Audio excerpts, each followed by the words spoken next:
नमस्कार। The Uttarakhand news में आपका स्वागत है। सीमांत जनपद सहित अन्य जनपदों की आज की मुख्य खबरों में पिथौरागढ़ जिला न्यायालय सभागार में जिला विधिक सेवा प्राधिकरण के तत्वावधान में आयोजित कार्यक्रम के दौरान सीनियर सिविल जज और जिला विधिक सेवा प्राधिकरण सचिव विभा यादव द्वारा कार्यस्थल पर महिला उत्पीड़न अधिनियम 2013 के बारे में विस्तार से जानकारी देने के साथ ही यौन उत्पीड़न की परिभाषा, पीड़िता को प्रतिकर प्रत्येक विभाग में आंतरिक समिति का गठन, समिति के कार्य करने की प्रक्रिया, शिकायत निवारण समिति, अन्य महत्वपूर्ण जानकारियां दी गई। शिविर के दौरान लोगों को साइबर अपराध व ऑनलाइन धोखाधड़ी के लिए भी जागरूक किया गया।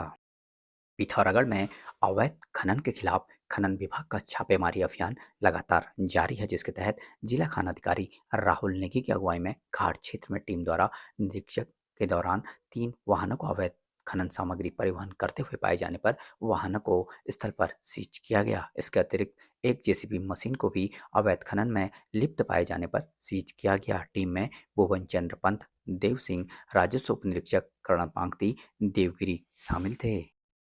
ऊधम सिंह नगर जिले में विजिलेंस ने एक ही दिन में 2 रिश्वतखोर अफसरों को गिरफ्तार किया है। छिड़कुल सितारगंज के सहायक लेखाकार को 9,000 रिश्वत लेते रंगे हाथ गिरफ्तार किया, तो वहीं दूसरी कार्रवाई में काशीपुर ब्लॉक के जेई को 10,000 रुपये की रिश्वत लेते रंगों हाथ गिरफ्तार किया गया। मिली जानकारी के अनुसार एक शिकायतकर्ता ने सतर्कता अधिष्ठान के टोल फ्री हेल्पलाइन नंबर 1064 पर शिकायत करते हुए कहा कि उसके द्वारा मनरेगा के तहत 6-7 कार्य किए गए हैं, जिन कार्यों के पैसे आवंटित करने की एमबी बनाने के एवज में काशीपुर ब्लॉक के जेई फ़हीम अहमद सैफी ने 10,000 रुपये की रिश्वत की मांग की है। शिकायतकर्ता की शिकायत पर विजिलेंस टीम द्वारा जांच कर सभी तथ्य सही पाए गए, जिस पर तत्काल ट्रैप टीम का गठन कर बीते दिवस नियमानुसार कार्रवाई करते हुए काशीपुर ब्लॉक के जेई फ़हीम अहमद सैफी पुत्र रईस अहमद निवासी बाजपुर थाना बाजपुर जिला ऊधम सिंह नगर को शिकायतकर्ता से 10,000 की रिश्वत लेते हुए रंगे हाथों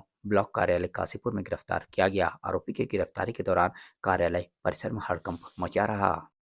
2 युवकों को एक घर में घुसना महंगा पड़ गया। ग्रामीणों ने चोर समझकर उनकी पिटाई कर दी, जिसका वीडियो सोशल मीडिया पर भी वायरल हो रहा है। मिली जानकारी के अनुसार देहरादून के कोतवाली विकासनगर क्षेत्र के मेहुवाला गांव के ही रहने वाले 2 युवक राहुल और दिनेश एक घर में घुस गए, जिन पर चोरी का आरोप लगाते हुए गांव के लोगों ने उन्हें पकड़कर कुछ लोगों ने एक युवक के हाथ बांध दिए और डंडों से पिटाई शुरू कर दी। वीडियो में महिलाएं युवकों को ना पीटने की बात भी कह रही हैं। कोतवाली प्रभारी सूर्यभूषण नेगी ने बताया कि दोनों युवकों को गांव वालों ने चोरी के आरोप में पकड़ा था।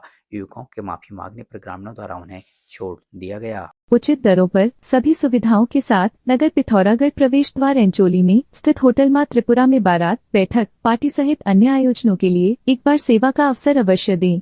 धन्यवाद।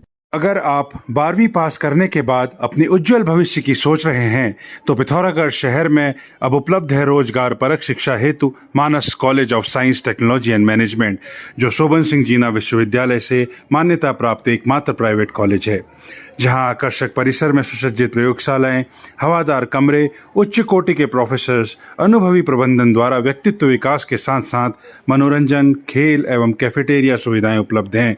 संस्थान में चल रहे सभी डिग्री कोर्सेज हेतु रजिस्ट्रेशन प्रारंभ। सीमित सीटें, शीघ्र संपर्क करें। अब अपने घर को बनाएं और भी शानदार और लग्जूरियस हमारे नए होम डेकोरेटिंग फर्नीचर कलेक्शन के साथ। Sofa set, dining table, dressing table व बेड के साथ और भी बहुत कुछ यहाँ आपको मिलेगा। हर फर्नीचर को अपने घर के अनुसार डिजाइन करने की सुविधा, हाई क्वालिटी के फर्नीचर सबसे किफायती कीमतों पर। आज ही घर लाए अपनी चॉइस का फर्नीचर, क्लासिक से मॉडर्न डिजाइन के आरामदायक फर्नीचर। तो देर किस बात की, अभी संपर्क करें या चलें आए कमल फर्नीचर, नया बाजार, पिथौरागढ़। एक नाबालिग बेटी की तबीयत बिगड़ने पर परिजन उसे अस्पताल लेकर पहुंचे, जहां जांच कर चिकित्सकों द्वारा किशोरी के गर्भवती होने और गर्भपात की दवा खिलाने के बाद तबीयत बिगड़ने की बात सुनकर परिजनों के होश उड़ गए। मामले को लेकर संबंधित आरोपी के खिलाफ किशोरी के पिता द्वारा दी गई तहरीर पर युवक को गिरफ्तार कर लिया गया। मिली जानकारी के अनुसार एक आरोपी युवक आजम मूल रूप से शेरकोट नजीमाबाद उत्तर प्रदेश का रहने वाला है, जो वेल्डिंग का काम करता है और देहरादून के सहसपुर क्षेत्र में किराए पर रहता है। आरोप है कि उसने क्षेत्र की एक किशोरी को डरा धमकाकर करीब 2 माह पूर्व दुष्कर्म किया। उसके बाद भी नाबालिग के साथ उसने कई बार दुष्कर्म किया। नाबालिग के गर्भवती होने पर किशोरी को गर्भपात की दवा खिला दी। 2 दिवस पूर्व नाबालिग की तबीयत अचानक बिगड़ी तो परिजन आनन-फानन में उसे निजी अस्पताल ले गए, जहां चिकित्सकों ने परिजनों को बताया कि नाबालिग का गर्भपात हुआ है।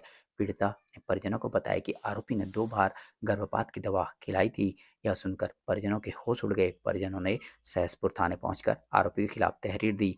थाना प्रभारी गिरीश नेगी ने बताया कि तहरीर के आधार पर मुकदमा दर्ज कर आरोपी को गिरफ्तार कर न्यायालय के सम्मुख प्रस्तुत कर न्यायालय के आदेशानुसार आरोपी को न्यायिक अभिरक्षा में जेल भेज दिया गया है।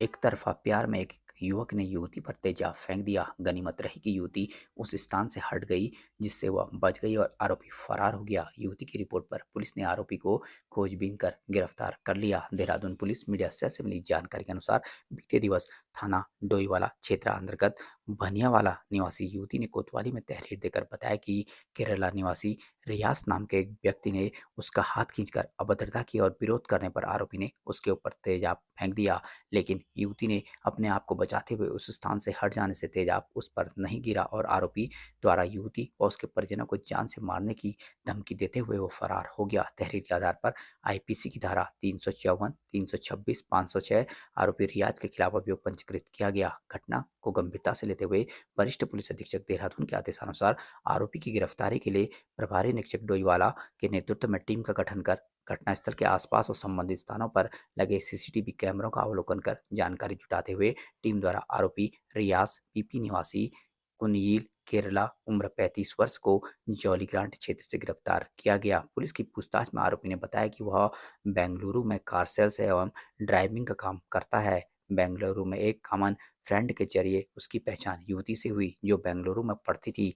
उसके बाद उनकी इंस्टाग्राम और फेसबुक पर बातें होती थी।